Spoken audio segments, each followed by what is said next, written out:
Hello，大家好，我係恆遠智的圖。咁今日咧又嚟到恒大西光明郡同大家介紹啦一啲比較筍嘅靚單位啦。咁今日介紹嘅呢套咧就係5棟嘅，成個呢個恒大西光明郡入邊啦，3房入邊最實用嘅單位啦，110平嘅一個3房單位啊。咁而家喺呢個位置咧就係一個公區嘅位置啦。咁呢度咧分佈就一共係2梯4伙嘅，左右兩邊就係一個橫廳單位。然之後今日介紹嘅咧就係呢度房門入去。左右兩邊咧就係一個直廳嘅單位嚟嘅，110平啊。咁今日介紹呢套咧就係房門入嚟左邊嘅呢一套。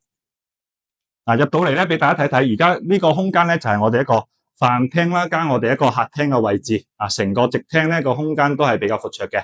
如果呢單位咧封埋窗，將呢個露台褪埋出去啦，成個空間咧就會更加大㗎啦。咁我哋從呢個入門嘅呢一 part 開始計啦。咁呢度咧等於我哋入門嘅一個細玄關位啦。然之後嚟翻呢邊咧，係我哋嘅一個餐廳嘅位置，咁呢度咧可以擺一張我哋嘅一個6人台都 OK 嘅，完全空間冇問題嘅。然之後嚟翻呢邊，呢套單位咧令我感覺最靚嘅係邊度咧？就係呢個廚房啦。佢一個7字形嘅廚房啦，但係佢個空間咧，我哋呢度企2、3個人咧，個空間完全都係冇問題嘅，非常實用啊！但係冰箱嘅位置咧就預留咗喺呢度噶啦。咁到時睇翻大家嘅個需求啦。有啲客戶咧，如果買個單開門冰箱咧，其實入邊個空間就會更加多走盞。如果買雙開門咧，就可能會相對比較逼傑少少啦。咁嚟翻呢邊就呢邊咧，仲預留咗一個深戶露台嘅，可以擺到洗衣機同我哋日常嘅晾衫都係冇問題嘅空間啊。咁呢邊望出去咧，其實就都冇咩景觀，但係咧勝在就隱私性比較高，因為前邊咧都係隔離嘅一個衛生間嘅位置啦。咁全部都基本上咧，大家唔會打攪到大家噶啦。然之後嚟翻呢邊客廳過嚟呢度咧就係我哋嘅一個我哋一個客廳位置啦。呢邊啱先飯廳位嚟翻呢邊咧就係我哋客廳嘅位置啦。咁大家去睇翻成個客廳咧，佢啲嘢全部都係冇喐過嘅，唯獨是有個缺點就呢度大家要睇一睇下。當時咧業主應該係揾人補過上邊呢度嘅呢個位置。咁後期咧就建議，如果睇啱呢啲單位咧，就傾完價錢可以將呢啲牆身啦全部重新做過，咁成套單位咧就會比較穩陣啲啦。咁呢個位置咧，大家睇翻。坐喺呢度，其實佢個角度咧望出去露台係可以望到部分西江嘅。咁而家出翻嚟露台俾大家睇睇，露台咧都係一個長條形噶啦，個空間咧都係算 OK 嘅。咁望出去咧出到露台就比較驚豔啦。嚟到現場咧，大家可能會比較直觀啲啦，直接係望住一個西江景嘅。雖然右手邊有樓遮下，但係中間呢個位置咧望啲江景都係比較闊嘅。跟住右手邊呢邊咧，主要係望翻我哋一個園林啦，以及係成個屋苑嘅一個流動嘅。園林咧一個圍合式嘅園林，其實望出去咧，大家留佢夠遠所以望出去個感覺都係比較舒服嘅。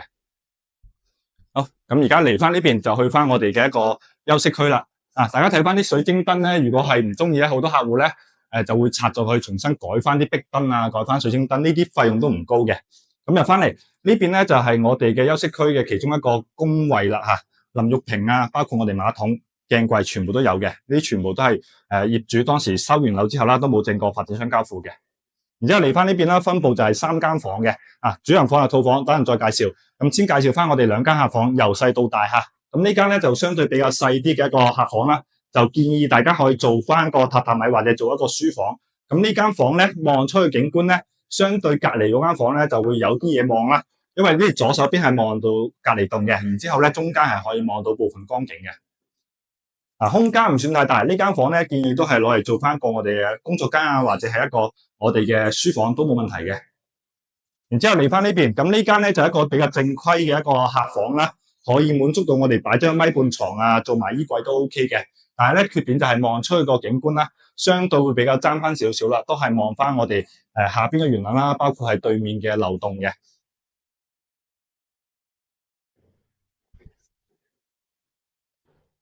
OK， 然後嚟翻最後一間房啦。最後呢間房咧就係一個主人房嘅一個大套間嘅主人房啦。咁佢個設計咧都係比較符合現代好多客戶嘅一個需求嘅。因為咧有好多客戶唔中意呢個廁所門對住呢個我哋入戶大門，都唔中意對住我哋床頭。咁佢呢個設計咧其實係完美規避咗呢2個問題嘅，直接係對住幅牆咁望翻入邊咧，呢個主人房個淋浴間啦，入邊空間都完全夠晒用啦，淋浴屏所有嘢都有晒，包括呢個浴室寶都有嘅。然之後嚟翻呢入邊咧，就係我哋一個房間，我哋瞓覺嘅一個休息區啦。咁擺咗張米半床啦，呢邊仲有空間可以做翻我哋一個定製衣櫃嘅，或者買翻現成櫃。咁望出去景觀咧，同我哋啱先喺呢間比較大嘅客房望出去嘅感覺係一樣嘅，都係望翻樓為主啦。但係左手邊呢度咧係坐喺飄窗呢度，仲可以望到部分嘅西江嘅。